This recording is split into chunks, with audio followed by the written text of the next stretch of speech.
আমাদের ইসলামে বহু বছর থেকে চারটি মাযহাব আছে। একটি মাযহাব হচ্ছে হানাফি, একটি হচ্ছে শাফিঈ, একটি হচ্ছে মালিকি, একটি হচ্ছে হাম্বলি। যারা ইমামে আজম আবু হানিফা রাহমাতুল্লাহ আলাইহি তিনার মাযহাবের অনুসারী তাদেরকে হানাফি বলা হয়। যারা ইমাম শাফি রাহমাতুল্লাহ আলাইহির মাযহাবের অনুসারী তাদেরকে শাফিঈ বলা হয়। যারা হাম্বলি মাযহাবের অনুসারী তাদেরকে হাম্বলি বলা হয়। যারা মালিকি মাযহাবের অনুসারী তাদেরকে মালিকি বলা হয়। আর যারা কোনো মাযহাবই মানে না তাদেরকে লা মাযহাবি বলা হয়। বুঝতে পেরেছেন কথা আমার? তো চারটি মাযহাব। বর্তমান সময়ে আমাদের কিছু মুসলিম ভাই দেখতে পাওয়া যায় জীবনে মাদ্রাসা যায়নি, কোরআন পড়তে জানে না, হাদিস পড়তে জানে না।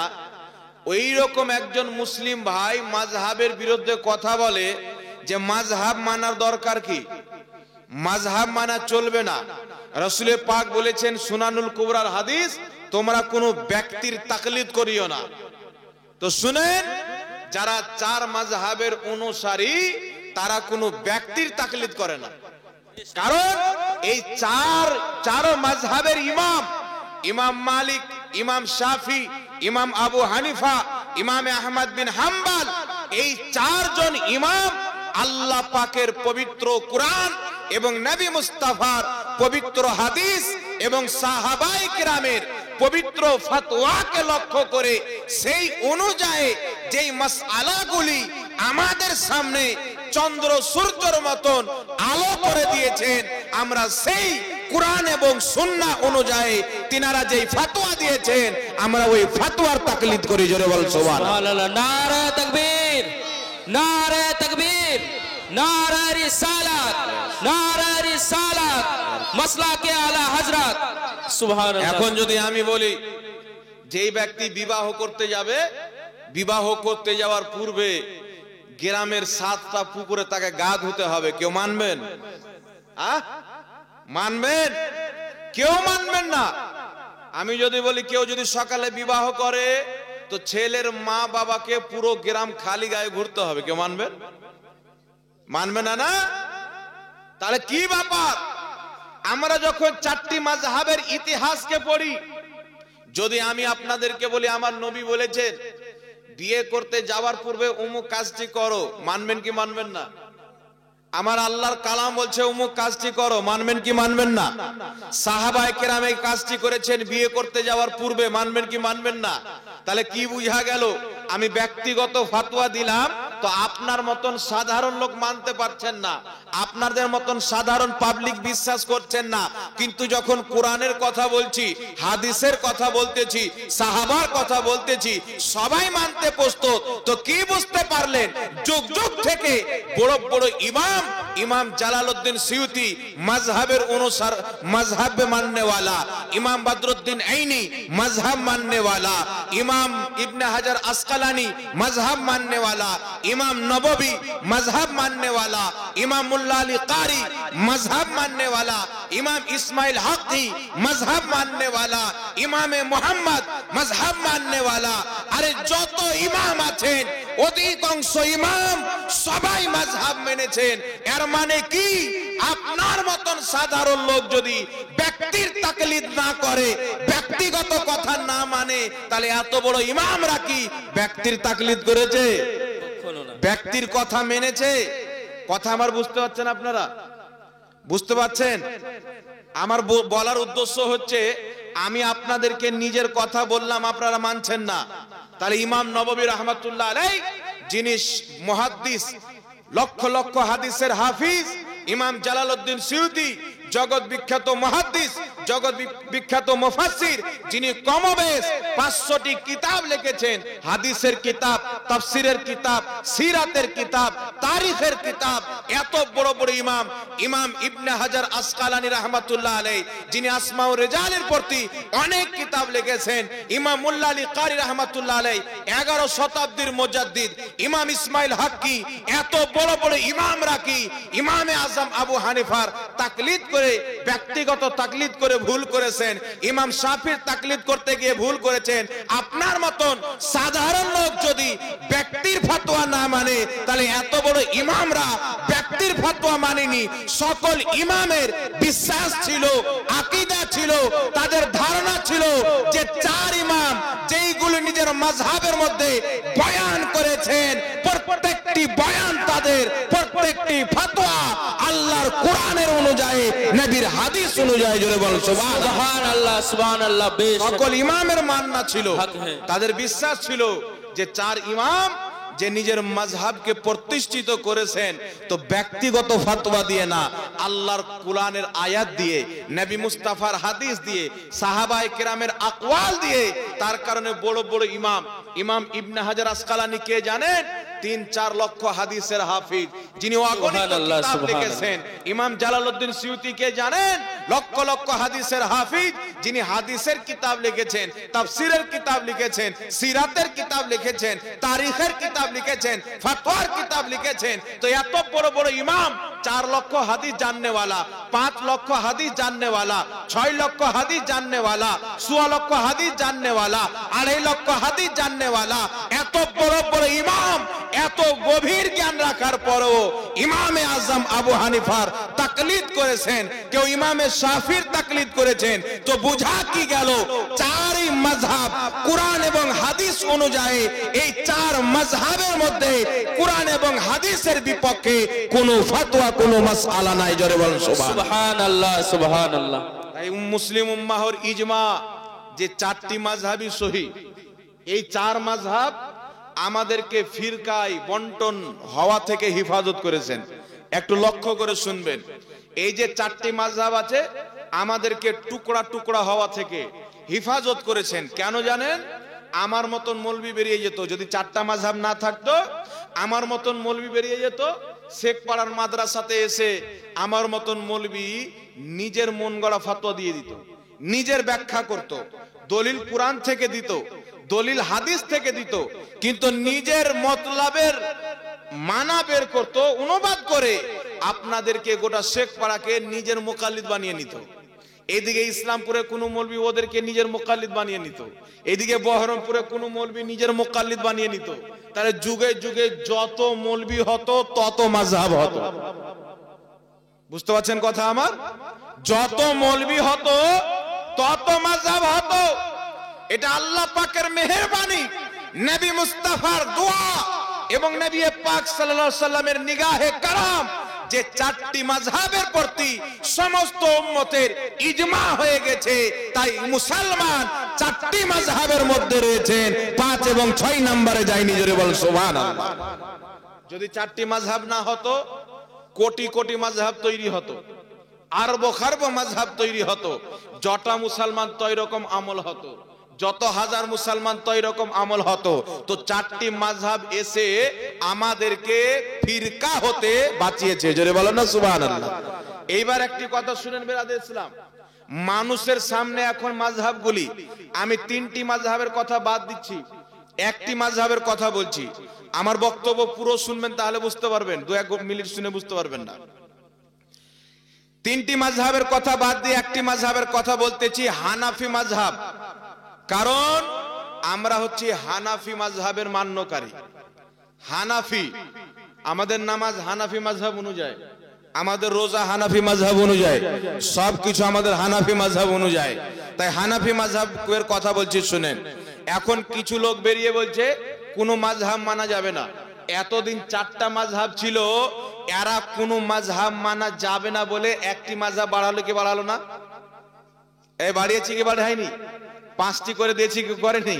হালাকে ও মাযহাবের মধ্যে পড়ে না, তবুও 4টি মাযহাব থেকে লোককে সরাচ্ছে যে মাযহাব মানা যাবে না, মাযহাব মানা যাবে না। কিন্তু যেই মৌলবীগুলো সরাচ্ছে যে ইমামে আজমের মাযহাব মানা যাবে না, ইমাম শাফির মাযহাব মানা যাবে না, ইমাম মালিকের মাযহাব মানা যাবে না, ওই মৌলবীগুলো পাবলিককে নিজের মুকাল্লিদ বানাচ্ছে, নিজের মান্যকারী বানাচ্ছে। তো যারা এদের কথা বিশ্বাস করলো যে 4টি মাযহাবের মধ্যে কোনো মাযহাবের মুকাল্লিদ হওয়া যাবে না, মানা যাবে না, তাকলিদ করা যাবে না, ওই ব্যক্তি ওই মৌলবীদের তাকলিদ করে ফেললো, তাদের মাযহাব মেনে ফেললো। তো তফাৎ কি হলো? এদের মাযহাব মেনে সে পথভ্রষ্ট হলো। আর ইমামে আজম আবু হানিফা, ইমাম শাফি, ইমাম মালিক, ইমাম আহমদ বিন হাম্বল, এদের মাযহাবের প্রতি কিয়ামত পর্যন্ত যারা কায়েম ও দায়েম থাকবে তারাই হেদায়েত প্রাপ্ত থাকবে, তারাই আহলে সুন্নাত ওয়াল জামাত নাজাত প্রাপ্ত দলের মধ্যে থাকবে। জোরে বলেন সুবহানাল্লাহ সুবহানাল্লাহ। বেশক কথা বুঝতে পারছেন বাবজি আমার? অসুবিধা হচ্ছে নাকি? এখন এইবার দেখেন ইউটিউব ফেসবুকের মধ্যে আপনাদের মতন সাধারণ লোককে কিভাবে গুমরা করা হচ্ছে। ফেসবুকের মধ্যে বলছেন নবী পাক সাল্লাল্লাহু তাআলা আলাইহি ওয়াসাল্লাম, দেখো হাদিস জোরে আমিন বলেছেন। নবী পাক সাল্লাল্লাহু আলাইহি ওয়াসাল্লাম বুকে হাত বেঁধেছেন। এই সহি হাদিস থাকতে হানাফি মাযহাবের মান্যকারীরা জয়ীফ হাদিসে আমল করে, জাল হাদিসে আমল করে। মানে এমন ভাবে আপনার সামনে উপস্থাপন করতেছে যেন হানাফি মাযহাবরা নাভির নিচে হাত বাঁধে, হানাফিরা এর কোনো দলিল নাই, এর কোনো সহি হাদিস নাই। আস্তে আমিন বলে এর কোনো সহি হাদিস নাই, রাফেদান করে না এর কোনো সহি হাদিস নাই। এমন ভাবে আপনার সামনে উপস্থাপন করে। এইবার আমাদের কিছু ছেলে পেলে কি মনে করে যে সহি হাদিস দিচ্ছে, আমিন জোরে বলা হয়েছে তো আমি সহি হাদিসে আমল করব, ও মাযহাব ছেড়ে দূরে চলে গেল। এরকম হয় কি হয় না? হয় কি হয় না? কিন্তু আমার কাছে শুনেন, আমি আজ থেকে 1 বছর থেকে বলতেছি যে বুকের উপরে হাত বাঁধার কোন সহি হাদিস নাই। আবু দাউদ শরীফের যে হাদিসটি বলা হয় এই হাদিসটি জয়ীফ, দুর্বল হাদিস। কারণ এই হাদিসের বর্ণনাকারী হচ্ছেন তাউস রাহমাতুল্লাহ আলাইহি তাবি, আর তাবি ডাইরেক্ট নবীর কথা বর্ণনা করছেন, মাঝখানে সাহাবী নাই। এই ধরনের হাদিসকে বলা হয় মুরসাল, আর মুরসাল হাদিস হলো জয়ীফ হাদিসের অন্তর্ভুক্ত। বেশক সহিহ ইবনে খুজাইমার যে হাদিসটি দেওয়া হয় এই হাদিসকে আমি কি বলবো, আহলে হাদিসের 14 জন মৌলবি বলেছে জাল হাদিস, জয়ীফ হাদিস। ওদের 14 জন মৌলবি জয়ীফ হাদিস বলেছে। এইবার বুখারীর যে হাদিস পেশ করে নবী পাক যে রাতে হাত বাঁধলেন, ওরা বুঝাইতে চাই মানুষকে যে হাতের ডান হাত নবী পাক বাম হাতের উপরে রেখে বুকের উপরে হাত বাঁধলেন। কিন্তু হাদিসের মধ্যে আছে নবী পাক ডান হাত বাম হাতের উপরে রাখলেন, কিন্তু কোথায় রাখলেন, বুকের উপরে না নাভির নিচে, এটা উল্লেখ না। ও বাড়ি থেকে বানালো যে বুকের উপরে, যে দেখেন ডান হাতের বাম হাতের উপরে ডান হাতকে রাখেন অটোমেটিক বুকের উপরে চলে আসে। কিন্তু না, জেরা শব্দের অর্থ যিনারা করেছেন কবজির উপরে কবজি রেখে নবী মুস্তাফা হাত বেঁধে নিলেন। আর যদি তোমাদের কথা অনুযায়ী এখান থেকে এখানকে যদি জেরা মেনে নেওয়া হয় আর এইভাবে যদি হাত বানা হয়, তবুও বুকের উপরে হাত আসবে না। আসবে কি? দেখেন তো, চেক করেন তো বুকের উপরে আসছে হাত, ঠিক আছে আমার বুকের উপরে আছে, এইভাবে যদি টানে তাহলে আসবে। তো বুকের উপরে হাত বানার কোন সহি হাদিস নাই।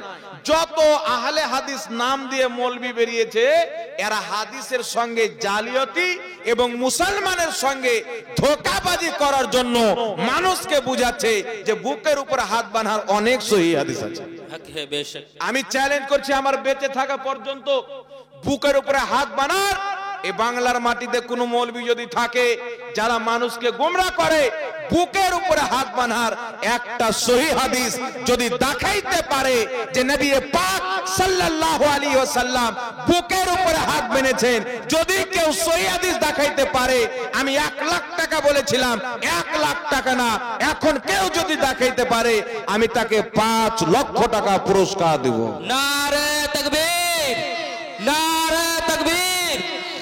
আপনারা নরম কেন, গরম হন। নারে তাকবীর, নারে রিসালাত, মাসলাকে আলা হযরত। 5 লক্ষ টাকা পুরস্কার দেব, কিন্তু কিয়ামতের সকাল পর্যন্ত দেখাতে পারবে না। কারণ বুকের উপরে হাত বাঁধার কোন সহিহ হাদিস নাই। জোরে বলেন সুবহানাল্লাহ। তাই 4 মাযহাবের মধ্যে কোন ইমাম বলেনি যে বুকের উপরে হাত বাঁধো। কেউ বলেছেন হাত ছেড়ে নামাজ পড়ো, কেউ বলেছেন নাভির নিচে, কেউ বলেছেন নাভির উপরে, কেউ বলেছেন এত দূরে। কিন্তু বুকের উপরে কেউ অ্যাকসেপ্ট করেনি। এটা মানুষের সঙ্গে জালিয়াতি করা হয়েছে।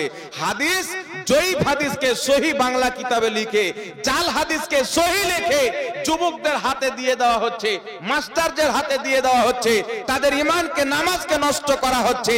কিন্তু আমি আপনাদেরকে বলছি শুনেন, যারা নিজের নাম দিয়েছে আহলে হাদিস, সহি হাদিস বলে, সহি হাদিস বলে চিল্লায়, এদের কাছে সহি হাদিসের সহ নাই, হাও নাই।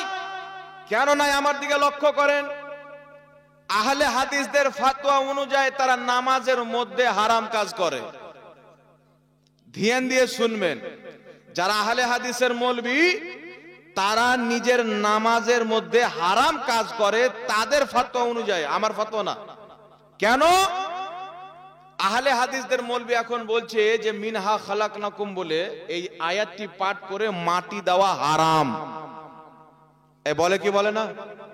কথা বলেন, বলে কি বলে না? বলে বলে মিনহা খালাকনাকুম ওয়া ফিহা নুঈদুকুম ওয়া মিনহা নুখরিজুকুম তারাতান উখরা, এই আয়াতটি পাঠ করে মাটি দেওয়া হারাম। আর আমার আপনার নবী বলেছেন মুনাফিকের সবচাইতে বড় আলামত হলো সে মিথ্যা বলবে। বেশক সে মিথ্যা বলবে, আর এক জায়গাতে কি বললো আর এক জায়গাতে ভুলে যাবে। এক জায়গাতে বলেছে এটা, আর এক জায়গাতে ওটা কি বলবে, এটা না ওটা। এগুলো হচ্ছে মুনাফিকের চরিত্র। তো লক্ষ্য করুন, মিনহা খালাকনাকুম ওয়া ফিহা নুঈদুকুম এই আয়াতটি পাঠ করা দাফনের সময় কেউ হারাম বলে, কেউ বিদাত বলে, কি বলে না? বলে। এখন আপনাদেরকে বলছি শুনেন, সুনানুল কুবরার মধ্যে হাদিস, হাকিম আল মুস্তাদরাকের মধ্যে হাদিস, আপনার কানজুল উম্মাল কিতাবের মধ্যে হাদিস, আমার জানা মতে 20টা চাইতে বেশি কিতাবের মধ্যে এই হাদিসটি বর্ণিত হয়েছে। হাদিসের কিতাবের মধ্যে, তাফসিরের কিতাবের মধ্যে, অসংখ্য কিতাবের মধ্যে হাদিসটি বর্ণিত হয়েছে। নবী পাক সাল্লাল্লাহু আলাইহি ওয়াসাল্লামের বেটি হযরতে উম্মে কুলসুম রাদিয়াল্লাহু তাআলা আনহাকে ইন্তেকাল যখন তিনি করলেন, আমার আপনার নবী তিনার দাফন করার সময় উম্মে কুলসুমকে দাফন করার টাইমে মিনহা খালাকনাকুম ওয়া ফিহা নুঈদুকুম ওয়া মিনহা নুখরিজুকুম তারাতান উখরা আমার আপনার নবী নিজেই পাঠ করলেন। জোরে বলুন সুবহানাল্লাহ। সুবহানাল্লাহ, সুবহানাল্লাহ। বেশক এখন বিষয় হচ্ছে হাদিসটি জয়ীফ। এখন বিষয় হচ্ছে কি, হাদিসটি জয়ীফ। এইবার জয়ীফ হাদিস কাকে বলে একটু ধ্যান দিয়ে বুঝবেন। এই ছেলেটা আছে আমার পাশে, এই ছেলেটা আপনাদের গ্রামের ইমাম, কিছুক্ষণের জন্য ধরলেন। আপনাদের গ্রামের ইমাম সাহেব, ইমামদের বেতন কম না বেশি? খুব কম, সংসার চালানো দায় হয়ে যায়, কিন্তু আল্লাহ তার রহমতে চালিয়ে দেয়। তো ইমাম সাহেবের বাড়ি আছে, বাড়ির উপরে ছাদ নাই, কি আছে? টালি আছে, টালি। বৃষ্টির সঙ্গে সিল পড়ে পড়ে টালিগুলো ফুটো ফুটো হয়ে গেছে। তো খুব বৃষ্টি হচ্ছে, ইমাম সাহেবের বাড়িতে ফুটোগুলো দিয়ে পানি পড়ছে, ইমাম সাহেবের বিছানা টিছানা সব ভিজছে। তো বাইরের থেকে একটা লোক যাচ্ছে, ওর বাড়িও নাই, বাড়ি তো দূরে থাক, ওর পরনে কাপড়ও নাই, শুধু মাজার নিচ থেকে হালকা কাপড় আছে, যাকে আপনারা জাঙ্গিয়া বলেন, এইটুকু কাপড় আছে। মৌলভী সাহেবের বাড়ির দিকে তাকাচ্ছে আর হাসছে। মৌলভী সাহেবের বাড়ি দেখো সব ফাটা ভিজছে, খুব হাসছে, মজা নিচ্ছে। আপনাদের গ্রামের মন্ডল গিয়ে বলছে কি হলো রে, তুই মৌলভী সাহেব বাড়ি দেখছিস আর হাসছিস কেন? বলছে ইমাম সাহেব, মৌলভী সাহেব মানুষ, খাওয়া দাওয়া মাংস বাদে কিছু খাই না, আর বাড়ি দেখো না ফোটা ফোটা পানি পড়ে, বাড়িতে পানি পড়ছে। তো গ্রামের মন্ডল বলছে এই বোকা, ওর তো ভাঙা বাড়ি আছে রে, তোর কাছে তো ওটাও নাই, তুই তো উলুঙ্গা ন্যাংটা বাবা ভিজছিস রাস্তাতে, তোর কাছে কি আছে? তো মিনহা খালাকনাকুম ওয়া ফিহা নুঈদুকুম ওয়া মিনহা নুখরিজুকুম তারাতান উখরা বলে মাটি দেওয়া জায়েজ, এর পক্ষে জয়ীফ হাদিস আছে, কিন্তু মাটি দেওয়া এটা বলে হারাম বা বিদআত, এই উলুঙ্গ ওয়াহাবিদের কাছে এটা কিছুই নাই।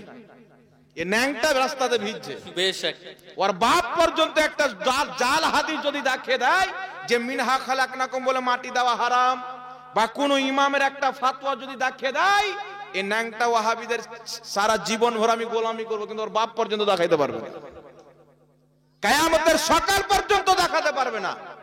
তো জয়ীফ হাদিসের মানে বুঝতে পারলেন জয়ীফ হাদিস কাকে বলে? আমল করার জন্য কিছু তো আছে, কিছু তো আছে। এবার একটু লক্ষ্য করেন, জগৎ বিখ্যাত ইমাম, ইমাম নববী রাহমাতুল্লাহ আলাইহি, যিনাকে সবাই মানে, ইমাম নববী রাহমাতুল্লাহ আলাইহি নিজের কিতাব কিতাবুল আজকারের মধ্যে লিখতেছেন যে সকল মুহাদ্দিসিন ঐক্যমত, সকল ফুকাহা এবং ইমামগণ দের ইজমা রয়েছে, ঐক্যমত রয়েছে যে জয়ীফ হাদিসের উপরে আমল করা মুস্তাহাব। সুবহানাল্লাহ, সুবহানাল্লাহ। কোন কোন সমাতে সুন্নাত হয়ে যায়। সকল মুহাদ্দিসের ঐক্যমত, জগৎ বিখ্যাত ইমাম ইমাম ইবনে হাজার আসকালানী রাহমাতুল্লাহ আলাইহি, যিনাকে সবাই মানেন, তিনি বলেছেন জয়ীফ হাদিসে আমল করা জায়েজ। ইমাম মোল্লা আলী কারি মিশকাতে সারা মিরকাতের মধ্যে লিখেছেন জয়ীফ হাদিসের উপর আমল করা যায়। ইমাম নববী বলেছেন জয়ীফ হাদিসের উপর আমল করা যায়। প্রত্যেক ইমাম, প্রত্যেক মুহাদ্দিস যিনারা হাদিস দুনিয়াকে দিয়েছেন, যিনারা হাদিসকে লিখে হাদিসের কিতাব দিয়েছেন, যিনারা হাদিসের বিশ্লেষণ করেছেন, প্রত্যেক ইমাম মুহাদ্দিসিন বলেছেন আমলের জন্য জয়ীফ হাদিস যথেষ্ট। জোরে বল সুবহানাল্লাহ। সুবহানাল্লাহ। জয়ীফ হাদিসে আমল করা যায়, বরং জয়ীফ হাদিসে আমল করাকে ইমাম মোল্লা আলী কারি রাহমাতুল্লাহ আলাইহি 11 শতাব্দীর মুজাদ্দিদ তিনি বলেছেন শুধু জায়েজ নয়, জয়ীফ হাদিসে আমল করা কোন কোন সময়ে সুন্নাত হয়ে যায়। সুবহানাল্লাহ বলেন। সুবহানাল্লাহ। আর একটু জোরে বলবেন না সুবহানাল্লাহ। সুবহানাল্লাহ। এখন আহলে হাদিসদেরকে আমি বলবো শুনেন, আগে এই মাসলাটা ক্লিয়ার করে দিই। জিজ্ঞাসা করেন এতগুলো কিতাবের মধ্যে হাদিস থাকতে তোমরা কে হারাম বা নাজায়েজকে বলো কেন, এটার উপর আমল কেন করো না?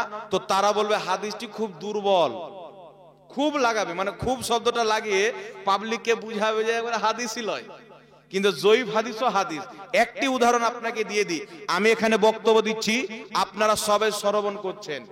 আমার বক্তব্য দেওয়ার পরে সকালবেলা এই ছেলেটা এবং এই দেখছেন হাজরত বসে আছেন, দুই একজন মাওলানা গিয়ে অন্য গ্রামের মুফতি সাহেবকে বলছেন হুজুর জাহাঙ্গীর মুফতি ঝাড়খণ্ড থেকে এসেছিল, নিজের বক্তব্যতে এটি এটি কথা বলেছেন। ওই মুফতি সাহেব দেখছেন চেহারাতে দাড়ি, চেহারাতে নূর টুপি আছে, ইমাম সাহেব 5 ওয়াক্তের নামাজ পড়ে, তো উনি লিখে দিলেন কথাটা সহি। এবার আপনার মতন একজন লোক যাচ্ছে দেখছে ওই একই ইমাম সাহেবকে একই কথা বলছে, হুজুর জাহাঙ্গীর মুফতি এসে এইগুলো কথা বলেছে আমাদের জালসায়। ওই ইমাম সাহেব দেখছেন মাওলানা সাহেব মুফতি সাহেব এর চেহারাতে দাড়ি নাই, এ 5 ওয়াক্তের নামাজ পড়ে না, দিনে 36,000 মিথ্যা কথা বলতে পারে। তখন কি লিখে দিল যে কথাটি দুর্বল। বুঝতে পারছেন কথা?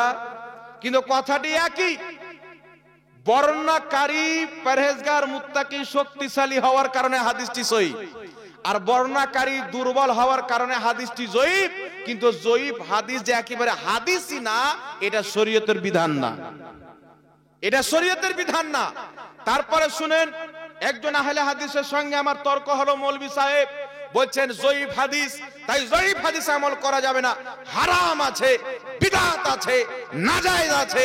আমি তাকে বললাম শুনো, তাহলে বুকের উপরে হাত বাঁধার কোন সহি হাদিস নাই, তাহলে তোমাদের ফতোয়া অনুযায়ী তোমরা নামাজের মধ্যে বুকের উপরে হাত বেঁধে হারাম কাজ করো, নাজায়েজ কাজ করো, বিদআত কাজ করো, তো বুঝা গেল তোমাদের নামাজই হারাম। সুবহানাল্লাহ। বেশক যেটা সবচাইতে বড় ইবাদত, নামাজই যদি হারাম হয়ে যায় তাহলে ওদের ঈমান হারাম আছে কি নাই বলেন? আর কিছু ঠিক থাকবে? যার নামাজই ঠিক নাই আর কিছু ঠিক থাকবে? জোরে বলেন ঠিক থাকবে? তাহলে কি বুঝা গেল? তাদের ফতোয়া অনুযায়ী নামাজের মধ্যে তারা হারাম কাজ করে, বুকে হাত বেঁধে। কারণ বুকের উপরে হাত বানার কোন সহি হাদিস নাই, হ্যাঁ জয়ীফ হাদিস আছে। তাহলে জয়ীফ হাদিস আমল করা যদি হারাম থাকে, তো বেটা তোমরা নামাজের মধ্যে হারাম কাজ করছো। কিন্তু শুনো, মিনহা খালাকনাকুম ওয়া ফিহা নুঈদুকুম ওয়া মিনহা নুখরিজুকুম তারাতান উখরা। দাফন করার সময় এই আয়াতটিকে পাঠ করা, আমি কি বলবো, এই জন্য আমরা বলে থাকি যেখানে জ্ঞান থাকে সেখানে ওয়াহাবি থাকে না, যেখানে ওয়াহাবি থাকে সেখানে জ্ঞান থাকে না। কারণটি কি? কুরআন তো পড়তে জানো না, হাদিস তো বুঝতে পারো না, তোমরা বাপদাদার কিতাবও পড়ে না। আহলে হাদিসদের সবচাইতে বড় মুফতি, মুফতি আজমে সৌদিয়া ইবনে বাজ, আহলে হাদিসদের সবচাইতে বড় মুফতি, নিজের ফতোয়ার কিতাব মাজমুয়া ফাতাওয়ার মধ্যে সৌদি আরবে তাকে জিজ্ঞাসা করা হলো সওয়াল, মিনহা খালাকনাকুম ওয়া ফিহা নুঈদুকুম ওয়া মিনহা নুখরিজুকুম তারাতান উখরা ইনদাদ দাফন। দাফন করার সময় এই আয়াতটি পাঠ করা কি? তো জবাব দিচ্ছেন হাজা সুন্নাতুন। মাটি দেওয়ার সময় মিনহা খালাকনাকুম এই আয়াতটি পাঠ করা হাজা সুন্নাতুন, এটি হচ্ছে সুন্নাত। জোরে বল সুবহানাল্লাহ। মিনহা খালাকনাকুম ওয়া ফিহা নুঈদুকুম ওয়া মিনহা নুখরিজুকুম তারাতান উখরা, এই আয়াতটি পাঠ করে মাটি দেওয়া সুন্নাত। কে লিখছে? আহলে হাদিসদের দুনিয়ার সবচাইতে বড় মুফতি, মাজমুয়া ফাতাওয়ার মধ্যে। তাহলে কি বুঝতে পারলেন? তাদের সবচাইতে বড় মুফতি বলছে সুন্নাত, আর গাঁজা খানেওয়ালা মৌলবি বলছে বিদআত। দুই পাতা পড়তে জানা বলছেন না যায়। যেখানে দেখেন বাংলা কিতাবের হাওয়ালা, আজ পর্যন্ত কোনো আরবি কিতাব পড়তে পারেনি, আপনাদের মুর্শিদাবাদের মাটিতে একটা জাহিল বক্তা আছে, ওর বাপ পর্যন্ত মাদ্রাসার গেট দেখেনি, ওই ফের এখন ওদের মুহাদ্দিস আর ওদের মুজাদ্দিদ, কত কি তাকে বানিয়ে দিয়েছে। কিন্তু দেখে আমি চ্যালেঞ্জ করছি, এখানে রাসূলুল্লাহর মেম্বারে বসে আছে, আমি মিথ্যা কথা বলছি না। এখানে আব্দুল কুদ্দুস মাওলানা সাহেব বসে আছেন, ইনাকে সাক্ষী রেখে আপনাদেরকে সাক্ষী রেখে বলছি, এরা যে লেকচার দিয়ে বলে না ইউটিউবে, খুব আমার সাথে একবার বসে দিন ফেস টু ফেস, আপনারা চেষ্টা করেন, ইনশাআল্লাহ ওর বাড়িতে এসে বসবো আমি, আমার ঝাড়খণ্ড যেতে হবে না, পারমিশনও লাগবে না। এবার আপনি যখন বলবেন ফেস টু ফেস বড় বসো, তখন সে বলবে সুন্নিরা গালি দেয়, মারামারি করে, ওরা মার খুন্ডা লোক। তো আগে লেখাপড়া করে নেবো, যে গালি দিবে ও মুনাজারা হেরে গেল, না কি বলেন? আগে লেখাপড়া হবে, কেউ যদি বাহাসে গালি দিয়ে দেয় ও মুনাজারা হেরে গেল, পুরো শর্তনামা অনুযায়ী তার বাড়িতে বসবে, ওর দিকে 10টা লোক, আমার দিকে 10টা লোক, ওই দিকে আমি এদিকে থাকবো, আমার কিছু থাকবে না। বাস আমি আর একটাই আবেদন থাকবে, যে তুমি একটা হাদিস বুখারী শরীফ থেকে খুলে দেখে ইবারত একটা হাদিসের পড়ে দাও আরবিতে, আমি মুনাজারাতে হেরে যাব। আমি চ্যালেঞ্জ করলাম, এই কি নাম বলেন, ব্রাদার রাহুল, চ্যালেঞ্জ করলাম, আর আমি বলে ভেঙে যাচ্ছে না, আপনি রাজি করেন, ইনশাআল্লাহ আমি আসবো। বলবেন আপনাকে যে সামনে বসো না, সুন্নিরা গালি দেয়, মারখুন্ডা লোক, অথচ আমার মোবাইল আছে, আমাকে কিরকম কিরকম গালি দিয়েছে, ওই গালি যদি মোবাইল থেকে বের করে রাখি তো দুনিয়াতে আঁটবে না, এত রকমের গালি, মা তুলে আর বোন তুলে। ফের কে জানেন, তাবলিগি জামাতের আমির বলছে, আমি কালিয়াচক থেকে, কলকাতা থেকে বলছি। কি রে? বলছে আমি তাবলিগি জামাতের আমির বলছি, তো উমুক ধুমুক মা বোন তুলে গালি চালু, তুই আই কলকাতা, তোর গাড়িতে বম ফুটাবো। তাই আমি কালকে গিয়েছিলাম জালসাতে, বেটা আছো কোথাও, এসো, আমি তোমাদের কলকাতা এসেছি, দেখি তোর বম কেমন, জীবনে দেখিনি, বমটাই দেখে যাবো আজকে। তো শুনেন, বিষয় সেটা না, হ্যাঁ সুন্নিরা মারখুন্ডা গালি দিবে আর মানে পালানোর ধান্দা। অনলাইনে বসে বেটা অনলাইনে চুরি করবে, তাই অনলাইনে চুরি করার সুযোগ থাকে কি থাকে না? আমি আমার বাড়িতে, ও ওর বাড়িতে, এমন একটা কিতাবের নাম বলে হাদিস বলে দিল, আমার বাপ ওর নাম কোনদিন শুনেনি, ওকে তো কিতাব দেখানোর প্রয়োজন নাই, যেহেতু অনলাইন। বুখারী শরীফ উঠিয়ে লিবার বলবে দেখো আবু দাউদ শরীফের মধ্যে হাদিস আছে, অনলাইনে আপনি তো বুঝতে পারবেন না, কিন্তু ফেস টু ফেস যদি থাকে তো চুরি করার কোনো লাইন থাকবে না।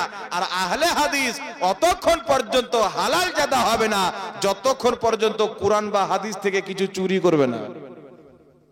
এরা কোরআনের চোর, এরা হাদিসের চোর। তাই শুনেন, মিনহা খালাকনাকুম ওয়া ফিহা নুঈদুকুম ওয়া মিনহা নুখরিজুকুম তারাতান উখরা। এই আয়াতটি পাঠ করে মৃত্যু ব্যক্তিকে দাফন করার সময় এই আয়াতটিকে পাঠ করা, এটা আমার আপনার নবীর সুন্নাত। জোরে বলেন সুবহানাল্লাহ। তাই ইমাম নববী রাহমাতুল্লাহ আলাইহি নিজের কিতাবুল আজকারের মধ্যে লিখেছেন, দাফন করার সময় এই আয়াতটিকে পাঠ করা সুন্নাতে মুস্তাহাব্বা। জোরে বলতে হবে সুবহানাল্লাহ। তাই যুগ যুগ থেকে মুসলমান, আজকে থেকে না, হাজারো বছর থেকে মুসলমান মাটি দেওয়ার সময় এই আয়াতটিকে পাঠ করে থাকে। এখন আপনারা বলেন, ইমাম নববী জানতেন না এটা বিদআত, সুন্নাত বলে দিলেন? ইবনে বাজ জানতো না এটা বিদআত, সুন্নাত বলে দিল? যুগ যুগকার ইমাম জানতো না এই আয়াতটি পড়ে মাটি দেওয়ার সময় আয়াতটি পাঠ করলো? তাহলে কি বুঝতে পারলেন? নাম সালফি দিয়েছে, কিন্তু সালাফের আকীদা বিশ্বাস করে না, নতুন নতুন আকীদা আবিষ্কার করে। আর প্রত্যেক নতুন আকীদা হচ্ছে বিদআত এবং ভ্রান্ত আকীদা। বলেন সুবহানাল্লাহ। বুঝতে পারছেন কথা আমার? নাম দেয়নি সালাফি মানহাজ, নামটা শুনেছেন আপনারা? সালাফি মাযহাব, যারা আহলে হাদিস মতে বিশ্বাসিত তারা বলে আমরা সালাফি মানহাজে বিশ্বাসিত। সালাফি কাকে বলেন জানেন? সালাফ শব্দটা এসেছে সালাফ থেকে এসেছে, সালাফি শব্দ। তারা নিজেকে সালাফি বলে। সালাফি মানে কি? পূর্বের ইমাম মুহাদ্দিসিনগণের যেটা আকীদা ছিল আমাদেরও সেটা আকীদা, তাই হচ্ছে আমরা সালাফি, এটা তাদের বক্তব্য। কিন্তু পূর্বের ইমামদের কোন আকীদা তারা মানে না। পূর্বের ইমামদের ইসলামকে তারা মিটিয়ে দুনিয়া থেকে মুছে দিয়ে নতুন ইসলাম আবিষ্কার করতে চায়। যে ইসলামটা আমেরিকার লোক চায়, ইসরায়েলের লোক চায়, ওই ইসলামকে তারা কায়েম করতে চায়। কিন্তু মুহাম্মদুর রাসূলুল্লাহ যেই ইসলাম আমাদেরকে দিয়েছেন, সাহাবা যেই ইসলাম আমাদেরকে দিয়েছেন, যে ইসলাম মক্কা মদিনা থেকে এসে ইমামগণ প্রচার করে করেছেন, সালফে সালেহিন প্রচার করেছেন, ওই ইসলামের নাম আহলে হাদিস না, ওই ইসলামের নাম দেওবন্দি না, ওই ইসলামের নাম ওয়াহাবি মতবাদ না। যে ইসলাম মুস্তাফা জানে রহমত দিয়েছেন, সাহাবায়ে কেরাম দিয়েছেন, সালাফ যে ইসলামের প্রচার করেছেন, ওই ইসলামের নাম বর্তমান জামানাতে সুন্নি জামাত, আহলে সুন্নাত ওয়াল জামাত, মাসলাকে আলা হযরত বল সুবহানাল্লাহ। এই সুন্নি জামাতের আকীদা যদি দেখি, আমাদের প্রত্যেকটা আকীদা সালাফদের সঙ্গে গিয়ে মিলে যায়। জোরে বলেন সুবহানাল্লাহ। আর একটু জোরে হবে না সুবহানাল্লাহ? আমাদের প্রত্যেকটা আকীদা সালাফদের সঙ্গে মিলে যায়। তাই আহলে হাদিসরা সালাফি না, সালাফি আসল সালাফি হচ্ছে সুন্নিরা। জোরে বলেন সুবহানাল্লাহ। সালাফদের আকীদাতে চলনেওয়ালা। তাই আমরা যখন কিতাব লিখি তো শুধু কুরআন এবং হাদিস দিয়ে হাওয়ালা দিই না, আমরা কিতাব যখন লিখি হাদিসও দিয়ে দিই। ওই হাদিসের উপরে আমল করা যাবে কি যাবে না, কোন ইমাম কি বলেছেন, কোন সালাফ কি বলেছেন, আমরা সেটাকেও মানি। কারণ কুরআন আর হাদিস পড়লে হবে না, এমন ভাবে বুঝতে হবে যেমন ভাবে সাহাবায়ে কেরাম বুঝেছেন। জোরে বলুন সুবহানাল্লাহ। এখন চলে আসেন বিরাদর ইসলাম, মিনহা খালাকনাকুম বলে মাটি দেওয়া যাবে কি যাবে না? বুঝতে পেরেছেন? অবশ্যই মাটি দিবেন, সালাফদের আকীদাতে থাকবেন, পূর্বেশ্বরীর উম্মতদের আকীদাকে মেনে চলবেন। প্রত্যেক নতুন আকীদা বিদআত, প্রত্যেক বিদআত হচ্ছে গোমরাহি। একটি কথা মনে রাখবেন, আমলের বিদআতের ক্ষমা আছে, আকীদার বিদআতের কোনো ক্ষমা নাই। তাই বিরাদর ইসলাম শুনেন, যারা সহিহ হাদিসকে জয়ীফ, জাল আর জাল হাদিসকে সহি আর জয়ীফ হাদিসকে সহি বলে, এরা কোনোদিন আহলে হাদিস হতে পারে না। তাই আমি এদের নাম দিয়েছি আহলে হুদুস। আহলে হুদুস, আহলে খবিস যা বলেন। এইবার চলে আসেন বিরাদর ইসলাম, আমাদের মুসলমান ভাইদেরকে নিয়ে মাযহাবের কথা বলে, যেটা আমি আলোচনা করতেছিলাম। মাযহাব মানে কি? এটা না আমার ফতোয়া চলবে, না তোমার ফতোয়া চলবে। চলো আমরা সালাফদের দরবারে যাই, আমাদের পূর্বের ইমামদের দরবারে যাই। যে ইমামকে প্রত্যেক মুসলমান বিশ্বাস করে, যে ইমামকে প্রত্যেক মুসলমান মানে, জগৎ বিখ্যাত ইমাম ইমাম সাহাবী রাহমাতুল্লাহ আলাইহি, তিনি নিজের কিতাব তাফসিরে কুরআন, কিতাবটির নাম হচ্ছে তাফসিরে সাহাবী। সেই কিতাবের মধ্যে ইমাম সাহাবী রাহমাতুল্লাহ আলাইহি ফতোয়া দিয়েছেন, স্পষ্ট ভাবে উল্লেখ করেছেন যে আহলে সুন্নাত ওয়াল জামাত হলো চার মাযহাবের অনুসারী। যারা মাযহাব মানে না, যদি কুরআন থেকে দলিল দেয়, সহিহ হাদিস থেকে দলিল দেয়, সাহাবায়ে কেরামের উক্তি পেশ করে, আর চার মাযহাবের যদি বাইরে থাকে, ইমাম সাহাবী রাহমাতুল্লাহ আলাইহি শত শত বছর পূর্বে ফতোয়া দিয়েছেন, তারা হচ্ছে পথভ্রষ্ট এবং পথভ্রষ্টকারী। জোরে বলেন সুবহানাল্লাহ। তারা পথভ্রষ্ট এবং পথভ্রষ্টকারী। তাই ইমামদের ফতোয়াকে যদি আমরা পড়ে থাকতাম, আমাদের সালফের কিতাবগুলিকে আমরা যদি জানতাম, আজকে যারা ঈমান হারা হয়েছে, ঈমান হারা হতো না, পথ হারা হতো না। ইমাম বদরুদ্দিন আইনি বলছেন, চার মাযহাবের অনুসারী হচ্ছে আহলে সুন্নাত ওয়াল জামাত। আর আমার নবী বলেছেন, কিয়ামতের ময়দানে আহলে সুন্নাত ওয়াল জামাতের চেহারা দিয়ে নূর বের হবে, জ্যোতি বের হবে, আলো বের হবে। আর যারা চার মাযহাবের অন্তর্ভুক্ত না, তারা হচ্ছে বিদআতি। আর বিদআতীদের চেহারা দিয়ে এমন কালো হয়ে যাবে, অন্ধকার হয়ে যাবে। তাই যারা মাযহাব মানে, তারাই হচ্ছে জান্নাতি, তারাই হচ্ছে আহলে সুন্নাত ওয়াল জামাত। জোরে বলেন সুবহানাল্লাহ। তাই আমার আপনার নবী সাল্লাল্লাহু আলাইহি ওয়াসাল্লাম, তিনি আমাদেরকে হাদিসের মধ্যে ইমামগণকে মানতে বলেছেন। রাসূল পাক বলছেন, যারা ইমাম মানা ব্যতীত মারা যায়, তাদের মৃত্যু জামানায় জাহেলিয়াতের বেঈমানের মতো হয়। কুরআন পাকের মধ্যে আছে, কিয়ামতের ময়দানে আল্লাহ পাক তোমাদের ইমামের নাম দিয়ে তোমাদেরকে ডাকবে। তাফসিরে রুহুল বায়ানের মধ্যে লেখা আছে, হানাফিদেরকে আল্লাহ বলবে, এ হানাফি, এ শাফি। এটা ইমাম ইসমাইল হাক্কি রাহমাতুল্লাহ আলাইহি লিখেছেন। বিরাদর ইসলাম, একটি কথা মনে রাখবেন, মাযহাব মানা এটা আমাদের জন্য জরুরি কাজ। কি কাজ? জোরে বলেন, ওয়াজিব। মাযহাব মানা ওয়াজিব। যেই মৌলবি বলছে মাযহাব মানা চলবে না, এ রাহুল বলে না যে মাযহাব মানা চলবে না, এ রাহুলও মাযহাব মানে। তফাৎ কি জানেন? আমরা ইমামে আজম আবু হানিফার মাযহাব মানি, আর ওই আব্দুর রাজ্জাক বিন ইউসুফের মাযহাব মানে, মুজাফফর বিন শয়তানের মাযহাব মানে। তো আজকের মৌলবীর মাযহাব তুই তোদের মুবারক, আর বিখ্যাত তাবি ইমামে আজম আবু হানিফার মাযহাব আমাদেরকে মুবারক। জোরে বলেন সুবহানাল্লাহ। তো হানাফি মাযহাবের মান্যকারী যারা হানাফি মাযহাব মাননেওয়ালা, তাদের নামাজে 0% কোনো ভুল নাই। সুবহানাল্লাহ বলবেন না? হানাফিদের নামাজে 0% কোনো ভুল নাই।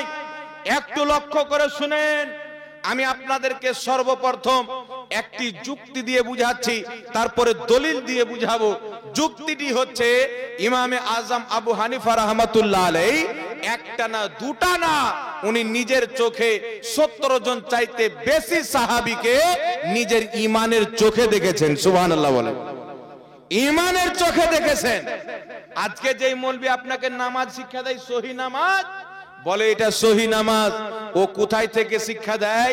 ওর বাবার কিতাব থেকে শিক্ষা দেয়, ওর শাইখের কিতাব থেকে শিক্ষা দেয়, ওর মৌলবীর কিতাব থেকে শিক্ষা দেয়। কিন্তু ইমামে আজম আবু হানিফা রাহমাতুল্লাহ আলাইহির অনুসরণ যারা করে, তিনার তাকলিদ যারা করে, হানাফি মাযহাবকে যারা মানে, আর হানাফি মাযহাব অনুযায়ী যারা নামাজ আদায় করে, একটি কথা মনে রাখবেন, শাইখের কিতাব পড়ে নামাজ যদি আপনি শিখেন, নামাজে ভুল হবে, কারণ শাইখের ভুল হতে পারে। মৌলবীর কিতাব পড়ে নামাজ পড়তে শিখে আপনি এটা বলিয়েন না যে আমাদের নামাজ শেষ, তোমাদের নামাজ শ্রেষ্ঠ, তোমার নামাজে ভুল হতে পারে, এটা বলিও না। আমার ইমাম লিখেছে, আমার মুফতি লিখেছে, তাই আমাদের নামাজ সহি। যারা শাইখের কাছে, মৌলবীর কাছে নামাজ শিখেছে, তাদের নামাজে ভুল আছে, কিন্তু ইমামে আজম আবু হানিফা রাহমাতুল্লাহ আলাইহির মাযহাবকে মেনে যারা হানাফি মতে নামাজ পড়ে, তাদের নামাজের মধ্যে কোনো ভুল এবং ত্রুটি থাকতে পারে না। জোরে বলেন সুবহানাল্লাহ। কেন থাকতে পারে না? আমি যখন একটি কিতাবের নামাজ লিখবো, আমার ভুল হতে পারে কি পারে না? এই জোরে বলেন, ভুল হতে পারে কি পারে না? আর কেউ যখন লিখবে, তার ভুল হতে পারে কি পারে না? কিন্তু ইমামে আজম আবু হানিফার যারা হানাফি নামাজ পড়ে, এদের নামাজে কোনো ভুল নাই। জিজ্ঞাসা করবেন, হুজুর কেন? এই জন্য কোনো ভুল নাই যে হানাফি নামাজ যারা আদায় করে, যারা হানাফি মোতাবিকে নামাজ পড়ে, হানাফি মাযহাব অনুযায়ী আল্লাহর ইবাদত করে, এই হানাফি মাযহাবের নামাজ ইমামে আজম আবু হানিফা নোমান বিন সাবিত রাদিয়াল্লাহু তাবারাক ওয়া তাআলা আনহু এই নামাজ মুনসির কাছে শিখেনি, মৌলবীর কিতাব পড়ে শিখেনি, কোন শাইখকে দেখে শিখেনি। ইমামে আজম আবু হানিফা রাহমাতুল্লাহ আলাইহি যে হানাফি নামাজ আমাদেরকে শিক্ষা দিয়েছেন, এই নামাজ তিনি আল্লাহর নবীর 70 জন চাইতে বেশি সাহাবীর নামাজকে দেখে দেখে আমাদেরকে শিক্ষা দিয়েছেন। জোরে বলেন সুবহানাল্লাহ। তো যে ইমামে আজম আবু হানিফা 70 জন চাইতে বেশি সাহাবীকে দেখেছেন, তিনি দেখছেন 70 জনের চাইতে বেশি সাহাবী নাভির নিচে হাত বাঁধছেন, আমিন আসতে বলছেন। আপনার ইমামের পিছনে কেরাত পাঠ করে না। আপনার যেইভাবে আল্লাহর নবীর ওইগুলি সাহাবী, যেই সাহাবীগুলিকে ইমামে আজম আবু হানিফা নিজের চোখে দেখেছেন, তিনারা যেমন নামাজ পড়েছেন, ইমামে আজম আবু হানিফা আমাকে আপনাকে নিজের কিতাবের মাধ্যমে তেমন নামাজ দিয়ে দিয়েছেন। জোরে বলেন সুবহানাল্লাহ। এবার কেউ যদি বলে হানাফিদের নামাজ ভুল, তো হানাফিদের নামাজ ভুল হলে ইমামে আজম আবু হানিফার নামাজ ভুল হবে কি হবে না? আর ইমামে আজম আবু হানিফা যেহেতু 70 জন চাইতে বেশি সাহাবীকে দেখে নামাজ শিখেছেন, তাহলে ইমামে আজম আবু হানিফার নামাজ যদি ভুল হয়, তাহলে 70 জন চাইতে বেশি সাহাবার নামাজ ভুল হবে কি হবে না? কিন্তু এটা সবাই জানে যে সাহাবীর নামাজ ভুল না। কেন? বলছে সাহাবী নবী পাককে দেখে নামাজ পড়েছেন, রাসূলের পিছনে নামাজ পড়েছেন, সাহাবীর রুকু করা মুস্তাফাকে দেখে, সাহাবীর হাত বাঁধা মুস্তাফাকে দেখে, সাহাবীর তাহরিমা বাঁধা মুস্তাফাকে দেখে, সাহাবীর কিরাত করা মুস্তাফাকে দেখে, সাহাবীর বৈঠক করা মুস্তাফাকে দেখে, সাহাবীর পুরো নামাজ মুস্তাফার নামাজকে দেখে, আরে মুস্তাফার নামাজকে দেখে সাহাবী নামাজ শিখেছেন। তাই সাহাবীর নামাজে ভুল না, সাহাবীর নামাজকে দেখে আবু হানিফা নামাজ শিখেছেন, তাই আবু হানিফার নামাজে কোনো ভুল থাকতে পারে না। আর আবু হানিফার নামাজ হানাফিরা নিয়েছে, তাই হানাফিদের নামাজে কোনো ভুল থাকতে পারে না। জোরে বলুন সুবহানাল্লাহ।